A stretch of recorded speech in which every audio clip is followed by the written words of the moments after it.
you're tuning into something different, something deeper.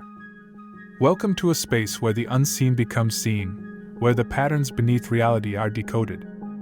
This isn't just a podcast, it's a journey into the mechanics of belief, perception, and the multidimensional truths shaping our world. If you've ever felt like an outsider looking in, questioning the systems you're told to follow, you're in the right place.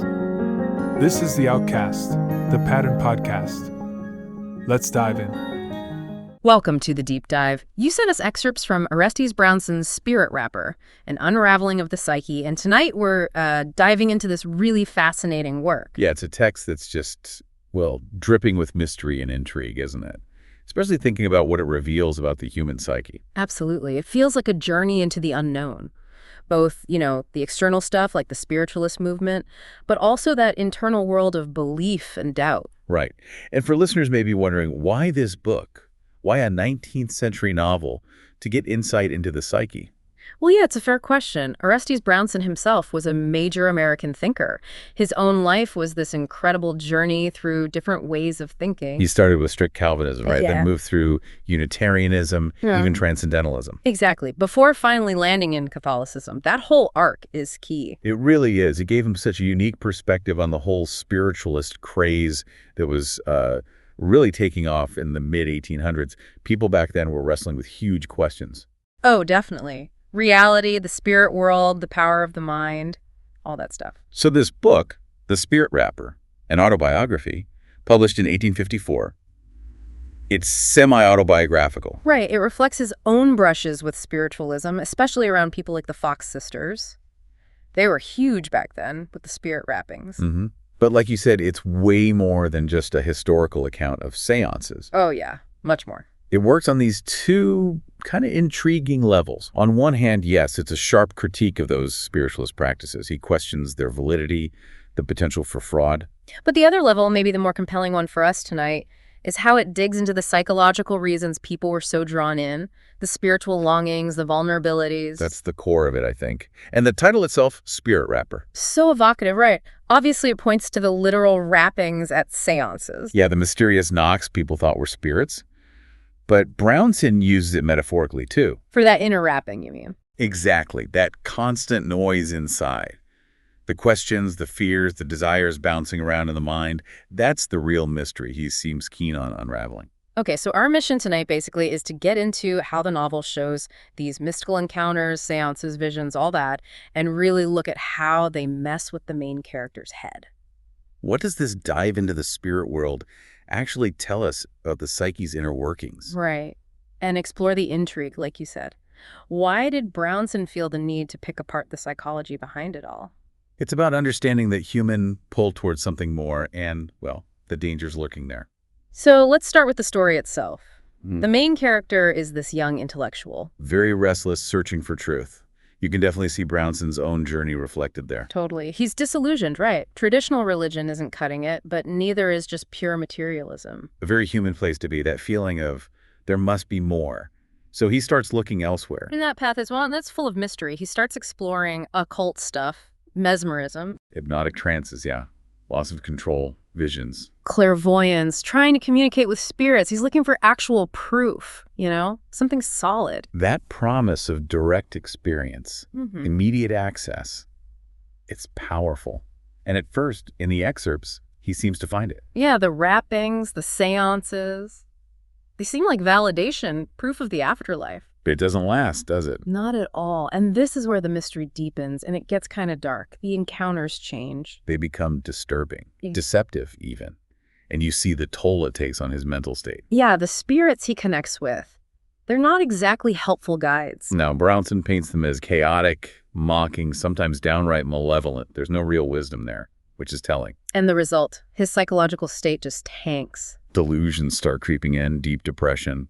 He gets completely lost, spiritually confused. The very thing he hoped would bring clarity just drags him down further. The novel really tracks that decline carefully. It shows how chasing these ungrounded mystical highs without discipline can just unravel someone. The mystery of the spirit world starts mirroring this inner unraveling. Exactly. And where does it end for him in the book? He ends up finding stability, but not with those spirits. He turns back to faith, specifically Catholicism.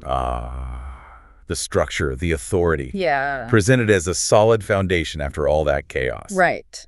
A return to order after the unpredictable and damaging nature of his spirit encounters.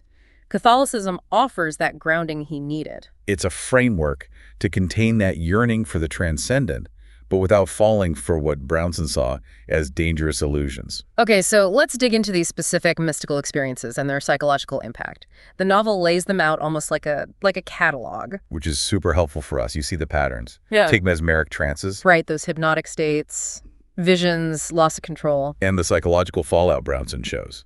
Dissociation, detachment from reality, confusion about what's real versus suggestion. Then the actual spirit communication, the wrappings, the messages. Intriguing at first, but ultimately unreliable. And it leads the protagonist into obsession and then actual delusions, believing things with no basis in reality. And the dream visions, they add another layer, don't they? Oh yeah. Nightmares, symbolic warnings. The psychological effect is fear, dread, a deepening neurosis. The dream mystery feeds his waking anxiety. And finally, clairvoyant prophecies, believing he's getting secret knowledge. That offers this intense hope initially, maybe a feeling of being special. But Brownson shows it leads to false hope, betrayal, disillusionment when things don't pan out. So the consistent theme is these encounters don't enlighten. Not in Brownson's view. They breed chaos, uncertainty, manipulation. It's like the spirits just mirror the seeker's own internal mess. Okay, let's really get into the psyche's role here, because the novel isn't just ghost stories, is it? It's a deep look at the mind's vulnerability when it's searching in undisciplined ways. Exactly. Brownson was kind of ahead of his time, painting the psyche as this sensitive thing, easily influenced, especially without grounding in reason or skepticism. And the protagonist's intense desire for transcendence without a solid framework makes him wide open. Totally vulnerable to these chaotic forces. When those mesmeric trances, they seem to blur the line between reality and suggestion, right? What's out there versus what the mind generates. Yeah, it's like the seeking itself primes the mind to create its own proofs, even if they aren't real.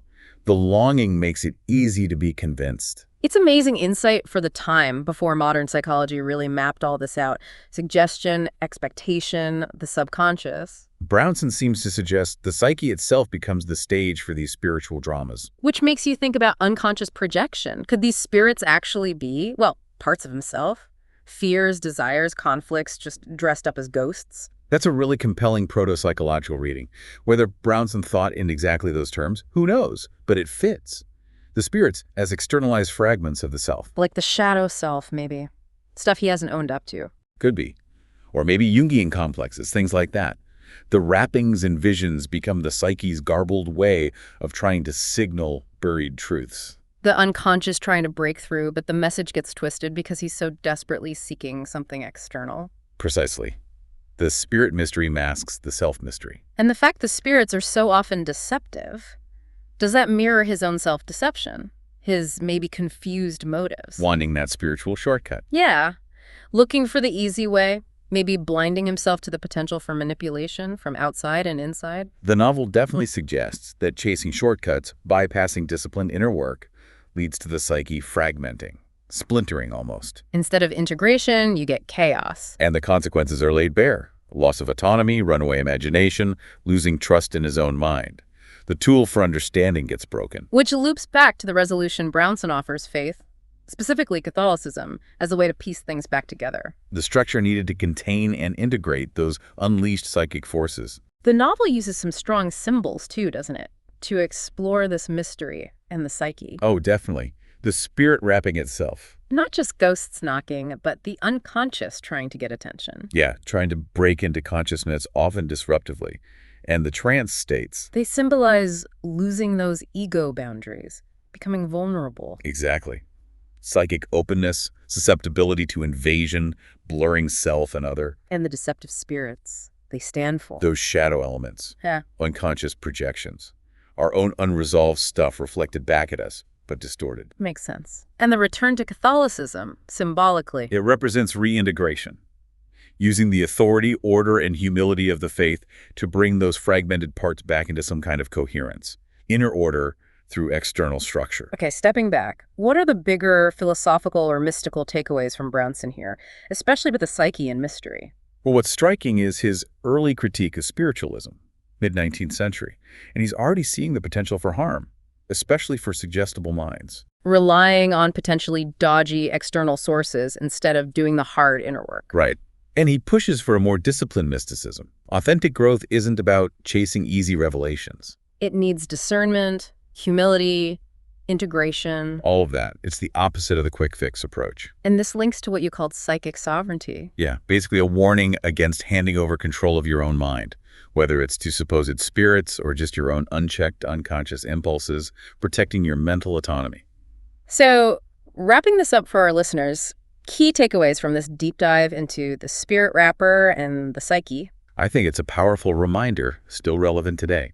Exploring the mystical is human, it can be transformative, but you need grounding, self-awareness, critical thinking. And not everything spiritual is necessarily good or true or helpful. Absolutely, be discerning. And authentic spirituality, Brownson argues, isn't just looking outward. It demands engaging with our own inner stuff, the fractures, the unresolved bits. Yes, and being cautious when dealing with the unseen, internal or external. The spirits we meet might just be reflections of our own inner landscape. Distorted reflections, maybe? Our fears, desires? Exactly. Dressed up in mystifying ways. So Brownson's spirit wrapper really suggests the most profound spiritual journey isn't just outwards, but inwards. Understanding the unseen forces and mysteries within ourselves. A challenging thought. Definitely.